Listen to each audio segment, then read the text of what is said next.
Warning, I do not own the clips or music shown. These are used for review and entertainment purposes. Thank you. Avengers EMH is one of the best superhero shows of all time and probably one of the best shows of all time.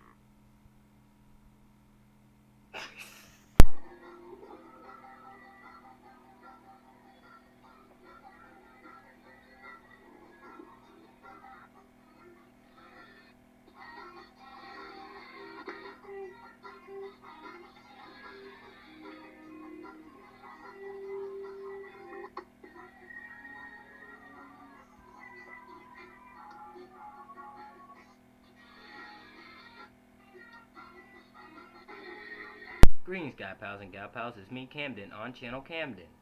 Today I'm about to talk about one of the greatest superhero shows of all time, along with Spectacular Spider-Man, Avengers Earth's Mightiest Heroes. Avengers Earth's Mightiest Heroes was a Marvel cartoon about the Avengers that came out in 2010 and ran from 2010 to 2013.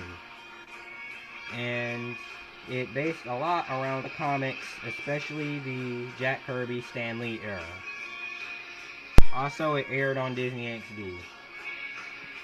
And yes, this show was my childhood, which I'll get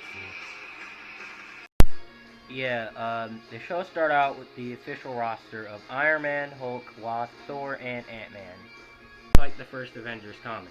But later on, heroes like Captain Black Panther and Hawkeye later showed up around the show, and even more Avengers started coming in Season 2. Oh, also, the theme song. Welcome to Watch Mojo, and today we're going to be counting our top 10 picks for the top 10 anime theme songs.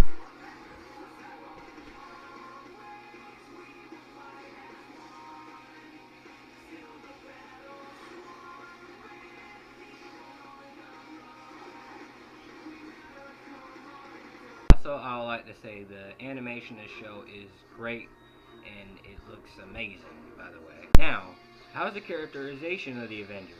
Well, Iron Man. So I would like to point out, this show came out before Avengers 1 came out. There are only a few in MCU movies where Iron Man, Incredible Hulk, and Iron Man 2 was coming out at the time. So yeah, this Iron Man acts a lot like the Robert Downey Jr. Iron Man. And this Iron Man is very likable. He has that very charm of Tony Stark and how he usually is. Thor. Thor is characterized very well. He's this fish out of water type. He's from Asgard, and he hates the technology of Earth, which he calls Midgard, by the way. And he helps his friends in battle, and he's like a warrior, just like Thor should be. My favorite between this Thor and Chris Hemsworth Thor? I don't know. It's just no. And besides, their performance is not too different. The Hulk. The Hulk is probably one of the best versions of the Hulk. He has this inner struggle between Bruce Banner and the Hulk, if he should be looked upon as a monster or a hero. And the Avengers looked upon him as a friend. And later on, Hulk is looked upon as a hero when he's with the Captain America. Captain America. This Captain America is the Captain America you'll imagine how he'll be.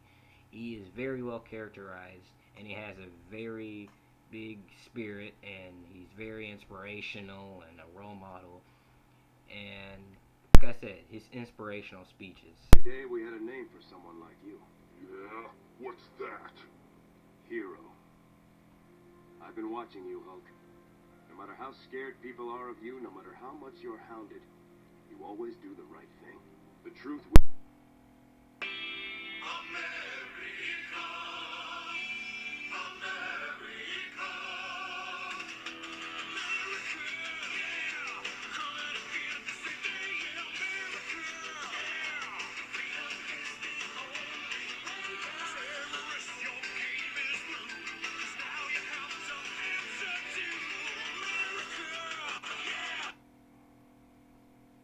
Hawkeye. Chris Cox does a great voice acting portrayal of Hawkeye. He's even better than Jeremy Renner Hawkeye, which I still like that version of Hawkeye, but this one is just better. He's much more quippier and funnier, just like in the 616 universe. Next is the Black Panther. The Black Panther. This Black Panther keeps to himself, but still talks. And he's very wise, and he's very smart. And he's not too different from Chadwick Boseman as Black Panther, rest in peace. But he's introduced me to Black Panther. Even though Superhero Squad also took part in that, this introduced me to his lore, where he was from, and then Wakanda and stuff like that. Next is Ant-Man. And no, it's not Scott Lang, it's Hank Pym. Yes, him. So, newer fans of Marvel, I'd like to inform you that before Scott Lang, there was Hank Pym. And yes, in the comics and this show, Hank Pym is young and does not look like Michael Douglas. Scott Lang does show up in the second season, which I will get to later. Yeah, Ant-Man. This version of Ant-Man is fine. He's okay, but not like someone you would, be your favorite Avenger in this show. But still, he's fine. And he's a pacifist. He does not want to fight villains, which is a good code, but at the same time, you're part of a superhero team, and you know you're going to fight villains anyway. But hey, at least he's not a wife beater. Janet Van Dyne as the Wasp. This is the best version of Wasp. That's all I need to say. There's more. Wasp is a comic relief for the group, but still has character development. She is a superhero because she genuinely wants to help people, and she has fun being a superhero. She genuinely has fun being a superhero. What we all would do if we had superpowers, instead of being, oh no, I have superpowers, and I'm dark and brooding. If I had superpowers, I would be glad to fight crime and save the world and stuff. In fact, that would be the most thing I would have on my mind if I did. We're on with the Avengers, the roster of Season 1. Now, here we go. This show has a huge rogues gallery of Masters of Evil to Ultron to Loki. It's huge with a bunch of villains. It also has Iron Man villains, Hulk villains, Thor villains, Captain America villains. There's just a lot of villains in it. Yeah, and it introduced me to Baron Zemo, which I was waiting for him to be in the movies, just like the Masters of Evil. Even when I was little, I thought the third Avengers movie was going to have the Masters of Evil instead of Thanos.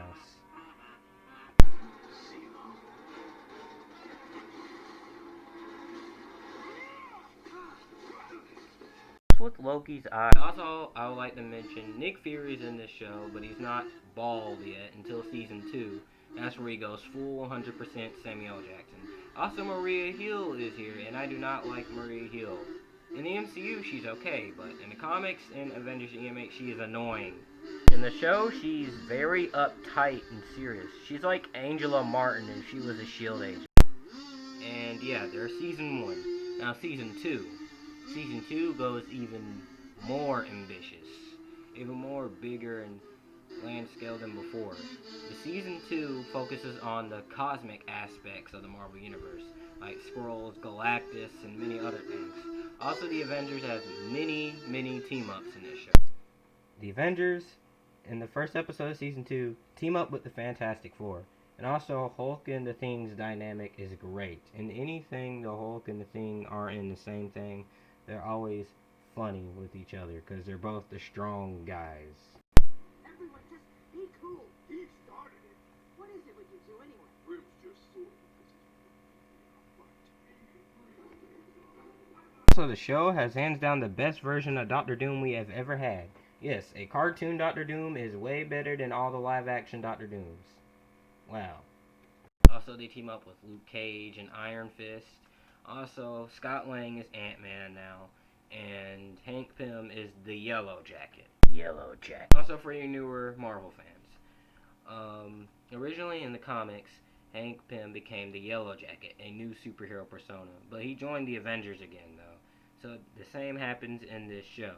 So back then, Yellow Jacket was not Darren Cross, and he was not a villain. Also, Miss Marvel. Yes, because back then, Captain Marvel was called Miss Marvel. Yet again, I had to point that out, because for my Superhero Squad review. Superhero Squad and this introduced me to Miss Marvel, Carol Danvers. So, yeah. And this is a great version of Carol Danvers in this show. And the Vision. Yes, Ultron created Vision to destroy the Avengers and stuff like that. But then the Avengers, they fought Vision, and then Vision realized he wants to be like a human, so he defeats Ultron, and then he joins the Avengers. So in this season, Captain America has been kidnapped and replaced with a Skrull. Shapeshifters and all that stuff, which introduced me to the Skrulls. And this Captain America does a lot of shady stuff. He even lets Hulk go in like military prison or something without even not even trying to help him. But later on, they resolve that plot line because Hulk gets out later on. And then the Avengers, they fight the Skrulls, and Captain America fights the Skrull Captain America, and then everything is saved. And then after that, they team up with Spider-Man. Come on, we've got work to Wow. Never really met before? Idiot. Spider-Man voice sounds familiar. He's voiced by Drake Bell. Yes. The same one that voiced Spider-Man in Ultimate Spider-Man. No, he doesn't break the fourth wall, and there's no Devil Spidey and Angel Spidey sitting beside him, and he doesn't have a bunch of chibi animations in his head and stuff like that.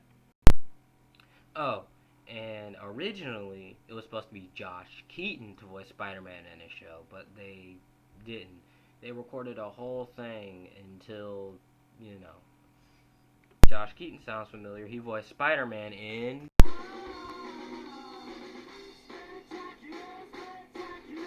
This season was much more vicious. It also had Wolverine in there in a few episodes. Also had War Machine and a few other characters. And yeah, this show is great. It